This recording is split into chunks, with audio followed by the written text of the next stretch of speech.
Hugo Perea, gerente de estudios económicos del BBVA Banco Continental, va a tratar con nosotros algunos aspectos vinculados a este marco macroeconómico multianual. Cifras que revelan las perspectivas de nuestra economía, no solo al cierre de este año, sino también un horizonte que va del 2009 al 2011. ¿Qué nos dicen estas cifras? Porque detrás de todo esto ya los ha anticipado el ministro de Economía, que tenemos que hacer un mayor esfuerzo, mayor ahorro, todos los peruanos, para estar prevenidos ante mayores dificultades en el frente externo. Los saludamos. Señor Perea, muy buenos días. Buenos días, Carolina, ¿cómo estás? ¿Qué novedades nos trae este marco macroeconómico multianual? ¿Algunos ajustes en cifras para hacer ajustes para estar prevenidos ante futuras eventualidades no deseadas? Sí, correcto, está en línea con lo que ya el ministro había anunciado, ¿no? El esfuerzo fiscal, vamos a decirlo así, es decir, o lo que se conoce como el superávit fiscal, se incrementa en general. Para este año pasa a ser un 2.7 del PBI, para el próximo el presupuesto se elabora con un supuesto de superávit de 2.3. ¿Qué es esto del superávit fiscal? Para decirlo en términos muy simples, para todos los peruanos que nos están escuchando y quieren conocer un poco más de temas económicos. Superávit es sencillamente la diferencia entre, o en general, el resultado fiscal es la diferencia entre sus ingresos, básicamente tributos, menos todos sus gastos, ¿no? Si tienes un número, si los ingresos superan los gastos, tienes un superávit.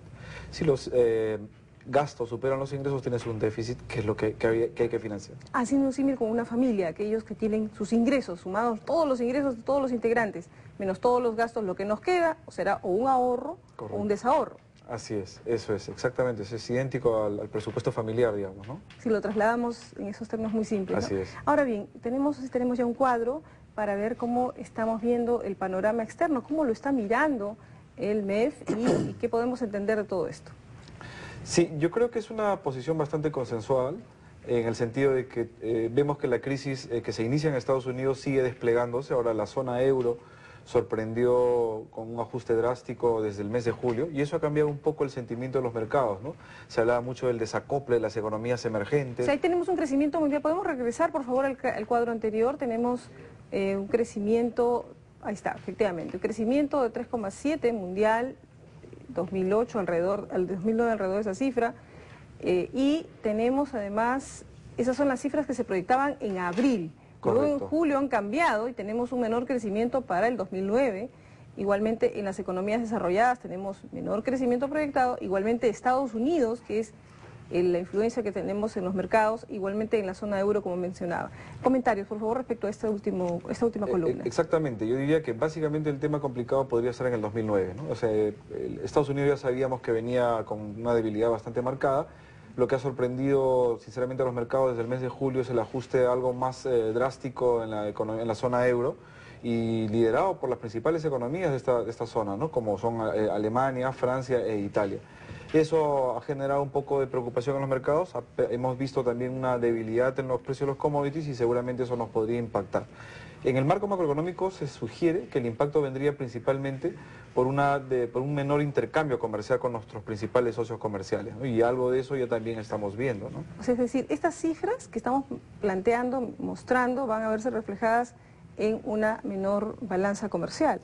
Exactamente, ¿no? Ya sea vía precio, porque los precios de nuestras materias primas van a caer algo, o también porque el volumen de nuestras exportaciones podría desacelerarse, ¿no? Tenemos ya otro cuadro que nos muestra la inflación, que es otro dato interesante a estar pendientes, cómo se está mirando esto, cómo se mira en este horizonte, y también el tipo de cambio. Sí, lo primero que mencionar, la inflación. Efectivamente, tenemos unos números nosotros en el banco bastante parecidas para el 2008 y para el 2009. En ese sentido estamos en línea. O sea, 5,8 para el 2008 y 3,5 menos inflación en el 2009. Lo cual implica, ¿es posible? Sí, yo diría que de repente lo que podría llamar la atención es que el 2009 incluso el MEF espera que la inflación todavía continúe fuera de rango, ¿no? Hay una que está en línea con la idea de que la inflación está demostrando ser más persistente de lo que inicialmente se anticipaba. Entonces, en ese sentido, yo creo que las cifras están en línea, ¿no? Y eso, por esa razón es que necesitamos hacer todo lo que estamos hablando, este ahorro, este mayor ahorro. Claro, ahora, este entorno de mayor debilidad global, más un entorno inflacionario, yo creo que hay que ser preventivos en este momento, ¿no? Y precisamente las acciones que está implementando este marco macroeconómico que sugiere se van a implementar, tienen esta actitud de cautela, ¿no? Para enfrentar eventos que podrían ser más complicados, ¿no? Tenemos ahí la presión tributaria que refleja nuestros impuestos, lo que pagamos en impuestos medido como porcentaje del PBI. Sí, exactamente. Fíjate que en el 2009 hay una caída, una ligera caída en realidad. Seguramente en las proyecciones esto está recogiendo el efecto de menores ingresos por el lado de las exportaciones mineras, por ejemplo, ¿no? Con una caída en los precios, las utilidades de estas compañías podrían ser menores y el impuesto a la renta, por lo tanto, proveniente de estas corporaciones disminuiría, ¿no? Es decir, a menor ganancia, menos tributos. Exactamente. Muy bien. Quisiera sus comentarios en torno al tipo de cambio. No sé si podemos volver al cuadro anterior, que habla de un tipo de cambio promedio alrededor de los 2.80, ¿no? 2.87 tiene el MEF como promedio del año. Así ¿no? es. Entonces, generalmente ¿Qué hay detrás de esto, por favor? Yo diría que para el 2008 está más o menos ya casi realizado, pero el 2087 sugiere en alguna medida alguna depreciación, posiblemente, ¿no? Si es que lo comparamos punta a punta. No podemos inferir más porque solamente tienes el número promedio. ¿Pero qué espera Hugo Perea nosotros del BBVA? esperamos, como BBVA, nosotros esperamos alguna depreciación, ¿no? Jugando con un escenario en el que las importaciones van a seguir creciendo, producto de la fuerte dinámica del crecimiento del PBI. O sea, un tipo de cambio cayendo. No, para este año podríamos cerrar con niveles algo menores a los que estamos viendo ahora, entre 2.70 y 2.80, y para el próximo alrededor de 2.85. O sea, un poco más. Un poco más, ¿no? Producto del entorno internacional, una balanza en cuenta corriente algo deficitaria, como ya hemos visto en este trimestre ha sido 4.5, y en ese entorno seguramente vamos a ver un tipo de cambio alrededor de los 2.85 ahora, en 2009. Todo esto que hemos hablado, quisiera que vamos a traducirlo ahora a las expectativas personales, familiares, de nuestro entorno de los negocios. ¿Qué nos sugiere todo esto? Una actividad todavía importante, pero menor, un tipo de cambio en el plano de los ahorros, en el plano de las inversiones. ¿Qué hacer? ¿Qué nos sugiere todo esto? Yo diría que la primera recomendación es cautela. O sea, seguramente no vamos a ver tasas de crecimiento alrededor del 10, como ha estado la dinámica reciente de la actividad. Vamos a ver tasas más digamos, alrededor del 7, seguramente, que es una buena cifra, desde luego, pero no implica pues la expansión tan fuerte que hemos visto en los últimos meses y que claramente es insostenible, ¿no? Hemos visto ya las cuentas al segundo trimestre que ha publicado, las cuentas macroeconómicas al segundo trimestre que ha publicado el Banco Central, y ahí vemos un déficit en cuenta corriente de 4.5, que en alguna medida es una luz de alerta que se ha prendido, es decir, que el fuerte empuje de nuestro crecimiento, de la demanda, está generando una brecha externa. O sea, las importaciones. Que si no se controla, claro, las importaciones están creciendo muy fuerte. Que si no se controla, pues podría generar algunos problemas en el mediano plazo. ¿Cuáles son esos problemas que deberíamos evitar? Por ejemplo, si es que este déficit en cuenta corriente se sigue abriendo, la típica reacción de las economías es una depreciación abrupta, ¿no? Que no queremos ver desde luego. Una subida muy drástica del tipo de cambio. Que nos pasó, por ejemplo, durante la crisis rusa, ¿no? Tú recordás que por aquella época teníamos un déficit en cuenta corriente alrededor del 6% y el ajuste fue muy severo.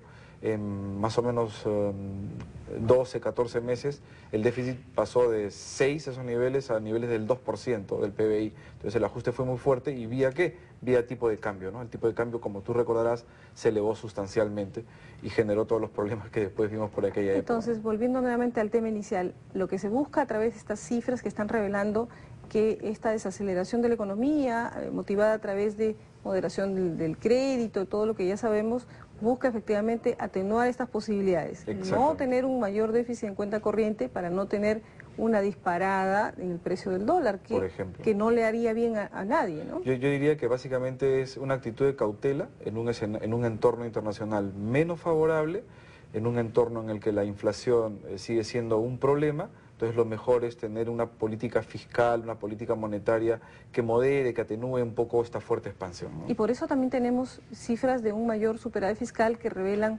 una mayor necesidad de ahorrar, de gastar un poco menos y guardar pan para mayo. Exactamente, eso está en las cifras que se han publicado en el marco macroeconómico y te reitero, ha pasado un superávit meta del 2 a un 2,7 para este año, ¿no? La inflación de agosto, ¿qué le sugiere? Porque en términos anualizados, si miramos los últimos 12 meses, estamos por encima de inclusive el registro anterior, 6,27.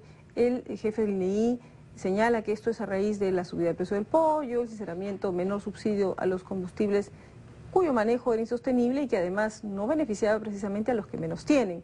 Consecuencia, ¿es posible esperar un descenso progresivo de los precios en los próximos meses? Mira, yo diría que básicamente con estas medidas se desactivan posibles bombas en el camino, ¿no? ¿Cuáles son esas bombas en el camino desactivadas? Esas bombas son, por un lado, la inflación también se ve afectada por lo que son las expectativas, ¿no? Imagínate empresarios que se ponen nerviosos y ven que la inflación de alimentos les está significando que los precios se están elevando en general y ellos también dicen, bueno, yo también modifico mi precio al alza. Entonces un problema que era de alimentos se empieza a generalizar en la economía. Eso es algo que no quisiéramos ver. De otro lado, las presiones de demanda, ¿no? Las economías pues tienen una capacidad para crecer a un cierto ritmo. Cuando crecen por encima de ese ritmo durante mucho tiempo, tarde o temprano aparecen o desequilibrios en las cuentas externas que ya hemos visto en el segundo trimestre y o presiones inflacionarias, presiones sobre los precios, ¿no? Entonces, yo creo que en ese contexto lo que se está haciendo es precisamente evitar que eso aparezca y esperamos pues que estos shocks externos que han golpeado los precios a nivel global se vayan diluyendo en los siguientes meses, ¿no? Sí, Perea, muchísimas gracias por habernos